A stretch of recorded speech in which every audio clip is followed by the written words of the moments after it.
Awesome, guys. Welcome into another podcast, guys. Gracie Jiu Jitsu West Houston with Rafael and Jackson. We're here where Jiu Jitsu heaven happens, and we're going to break down 277, I believe. It was the fight, Nunes against UFC Peña. 277? UFC 277. Then we're going to have a story time with Jackson, as you guys already know. And then the questions from two students at the end. It's going to be amazing. So let's break down the fights first. We saw two techniques that caught our eye a little bit. A takedown from the Pantoja fight. And that was incredible. It was a standing Super choke. fast. Jesus. So let's break it down a little bit. Was the standing takedown? They were here, scrapping, like they were going. They were very close too. Then he comes to the legs. He sprawled here to defend the legs, and then they came back again. And then Pantoja was going and controlling with the clinch here. Okay, he was intending to control the hip. But then what's happened is that Rafael started to move, and he kind of started to circle. He started to circle and get the momentum here, and he connected with the rear takedown. And then when they're coming up, the person reaction here was to give the back. Stay on your knees now, and they're giving the back. Okay, on the transition there, the momentum when the Pantoja took his opponent on the ground, his opponent reacted like a common bad guy, bounce on the ground and turn on the back, and that was all what Pantoja needs to go and get the hooks. Go turn his back on the ground, and then he got the hooks in, and then the guy stood up all the way. You gonna stand up with me, bro? Man, unbelievable! Look at that.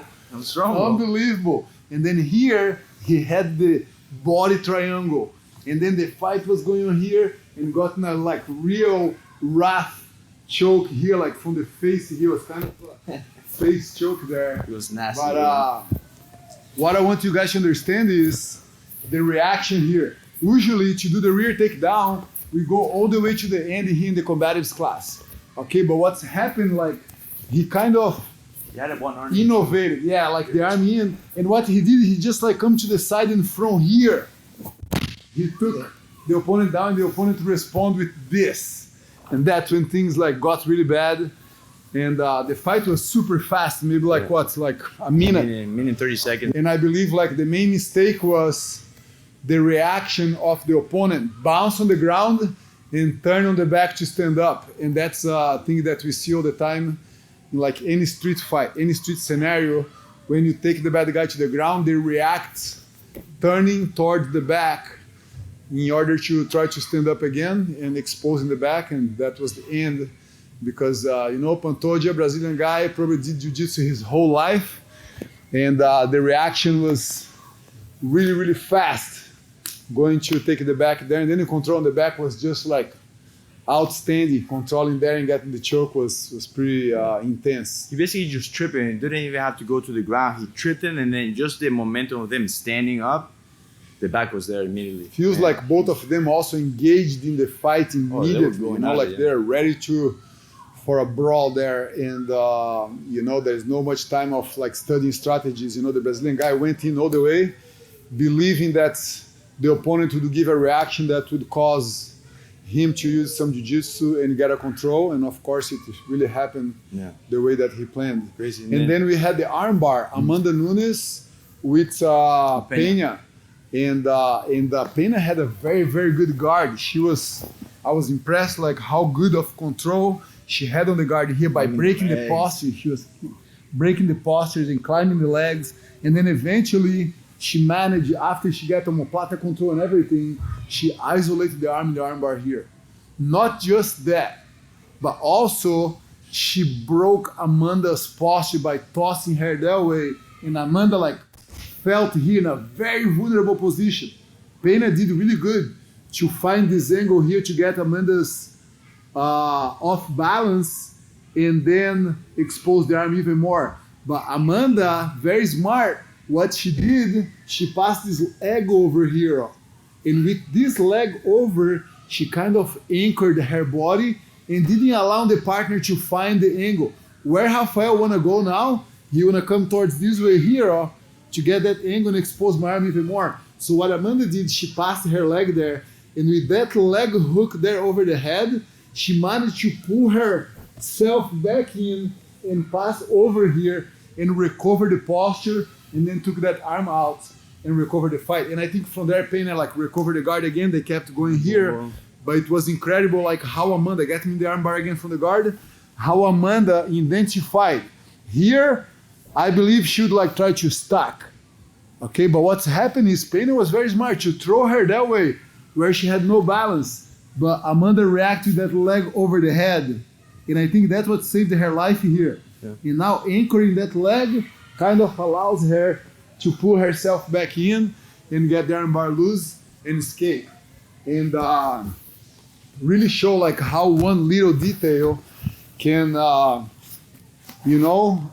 save your life. Like that hook there, like really got her back to the game and was very exciting. I was like watching the fight. I was like, no, gonna finish Amanda there. But Amanda had a little trick. And then after Amanda said that Amanda was just, she don't care about the armbar. She knew she's not gonna get the armbar. She said like, I'm very flexible in the arm. That armbar would never get me. But I knew she was like putting all the energy to get my arm. And that's exactly what I want to exhaust her, and I don't know if I fully believe on that she has such a control in that magnitude of a fight, UFC title fight. And I don't know if you do use the strategy like, oh no, I'm gonna let my partner armbar me to exhaust them. I'm gonna say I believe because I like Amanda. She's Brazilian. She represents Brazil, and of course I cheer for the Brazilian fighters because somehow I know Brazil very well. No, guys, it was awesome. It's interesting how from the guard, Pena controlled the posture by kicking and very good guard, very offensive. But then as well, the principle of the posture, Nunes knew very well, and then she hooked the head and controlled her posture too. So controlling the posture is very important in Jiu-Jitsu. You're gonna see it anywhere. Every single move has a way of an optimum posture position, and they both control it very well. And at the end of the day, for a submission, there's an optimal posture to have. And Nunes knew, and just hooking the head, bothering the posture from the bottom of the fight, and bothering Pena, that broke it out and make sure that she never had an optimal posture and never was comfortable from that position of the submission. So it's amazing. Good. It was very good. The way that she defended the armbar was really nice. And the way that Pena was attacking from the guard was excellent. Climbing really shows that she have a good guard. But unfortunately, Amanda was very efficient to defend the armbar. And Amanda ended up getting her title back. And now Amanda holding the 2 belts again. And I think it was the first time that somebody lose the belt and recover when they have like the title in 2 different divisions. I think she did. It was the first time that somebody that have the 2 titles lost one and recovered and have the title back. Probably. But yeah, it was fun to watch, and I'm very happy that Jiu-Jitsu is still present in most of these fights. And the more you train Jiu-Jitsu, the more you're gonna recognize, oh, that's what it is. That's what that thing is. That you watch a professional fight like this, and you can recognize the foundation of the fight, very much related with the 36 combative techniques that you learn here in the class, and of course the hundreds of techniques you're gonna see in the Master Cycle program. Also gonna be very easy to identify those techniques in a professional fight like this, where most of the fighters, they are black belts in Jiu-Jitsu, and of course they know how to apply very well these techniques. No, it's amazing. And they're tough too, very tough. That's what they're in the cage. So just to give you guys a little insight of what I see, me and Rafael, what we see that was interesting about those 2 fights. Jiu-Jitsu on its core, the best of Jiu-Jitsu being displayed there. And after 30-something years of the UFC, Jiu-Jitsu is still making a difference there. And it's amazing to see, And I don't know, like every time this happens, we have a bunch of trials on Monday. It seems like that when there's a lot of submissions on the UFC in the weekend, or John Rogan interviewing somebody from Jiu-Jitsu. Do you think so? Man, somebody got used Jiu-Jitsu and then I don't know. I always ask a new student like, hey, why did you came here? Why are you looking for Gracie Jiu Jitsu? And I often hear John Rogan and UFC.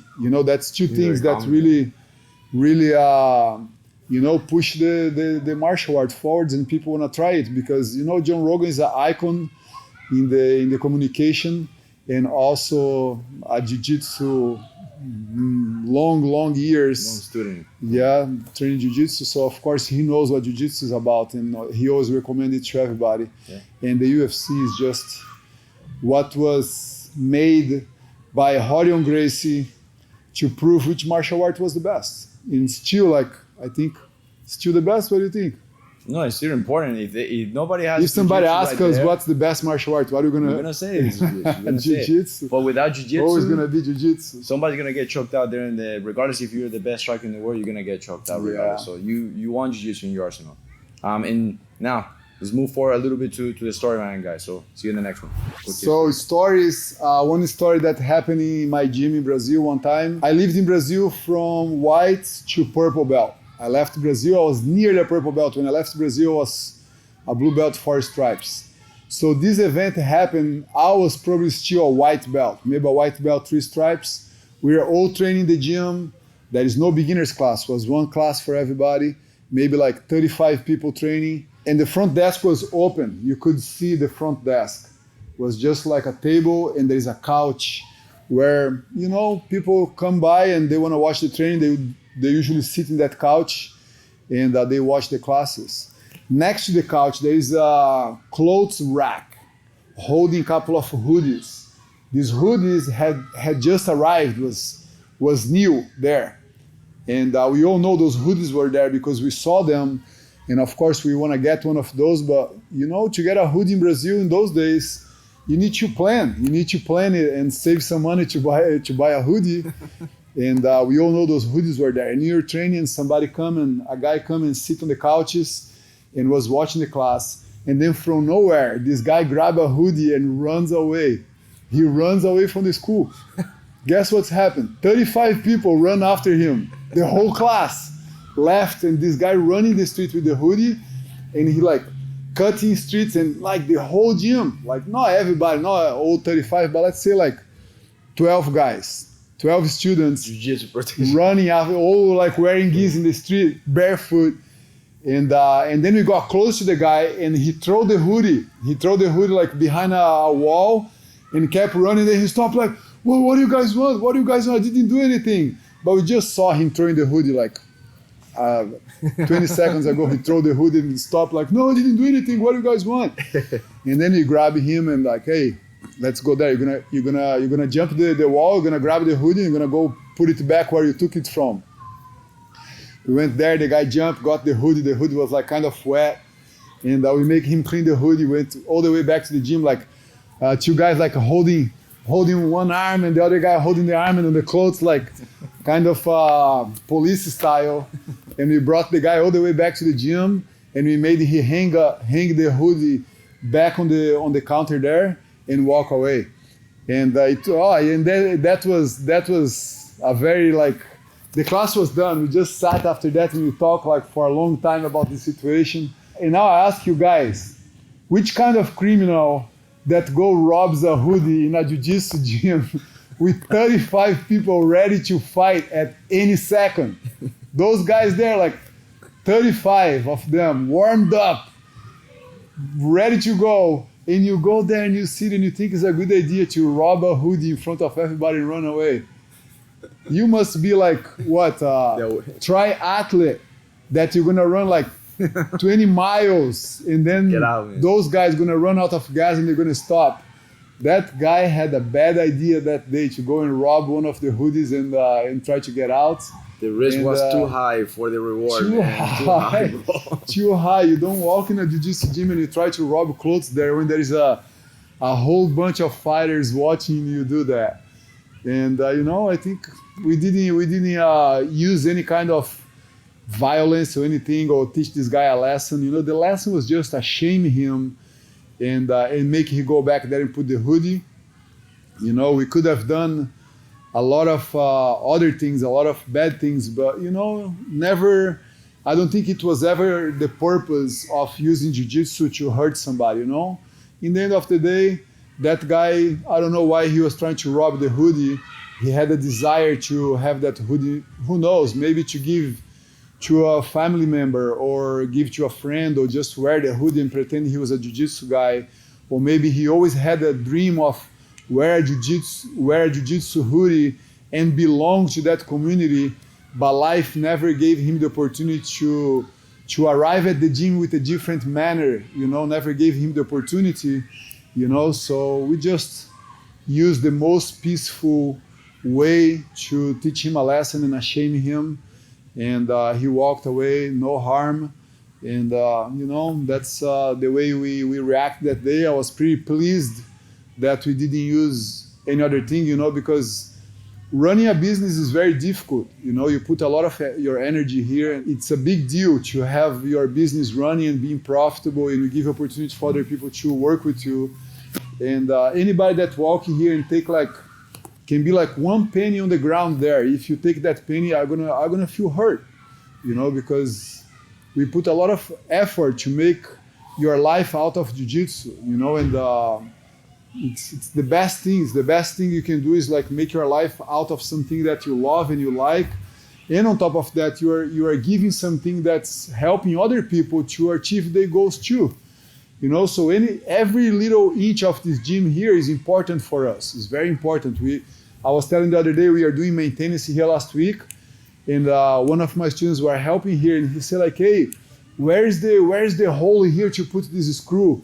And I know exactly where the hole is, and every inch, every nail in the wall of this gym here, I know exactly where they are and why they are there, and what's the purpose of that piece being there. So it's I'm very jealous of this space here. I'm very careful about this space. And when somebody come in here with a bad intention, of course, I'm gonna feel like robbed. If somebody come in here and say oh man, these mats are so ugly. For me, they're beautiful. For me, they're the most beautiful mat area ever, because I put a lot of hard work to make it happen. So that's the way I feel about this space, and that's the way you react when somebody come and try to mess up with such a sacred space that we really have. This place here our samurai environment where we share things with everybody, and everybody take a little bit of good energy from here. So if you want to go try jiu-jitsu, arrive to the gym in a way that you're going to bring something positive and not trying to take something out of it, because we don't have much. And if you take the pieces off this place here, it's going to make a huge difference for us. Not going to impact your life so much, but going to make a huge difference for us. Awesome, guys. So let's go to the question part, so that way we can go to two important questions. So let's read them out.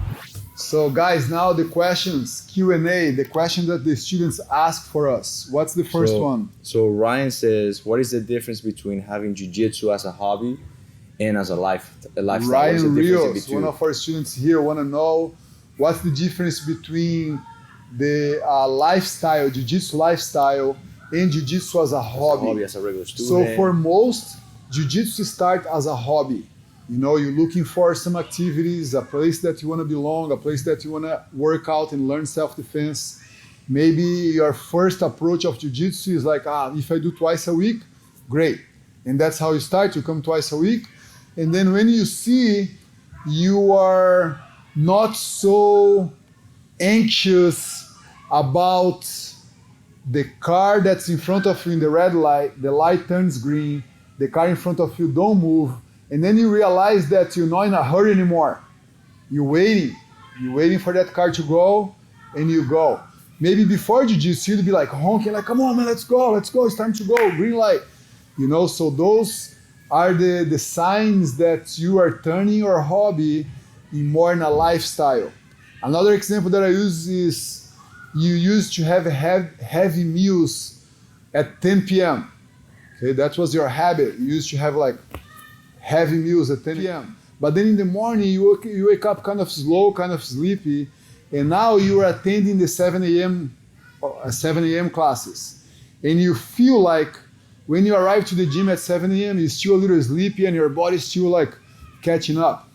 And then you start to realize like, oh, if I don't eat a heavy meal at 10 p.m., I'm gonna have more energy for jiu-jitsu. There is jiu-jitsu tomorrow. So today, I'm gonna just drink a smoothie at 9 and I'm gonna sleep without having that heavy meal to see if I wake up next day with a little bit more energy, more ready to go at 7 a.m. And then you experience that one day and you feel like, man, that really works. I had more energy. I woke up a little easier. So it's another sign that now you are turning your hobby in a lifestyle. You see like the benefits, the connection of jiu-jitsu with your daily routine, with your habits and everything that you do.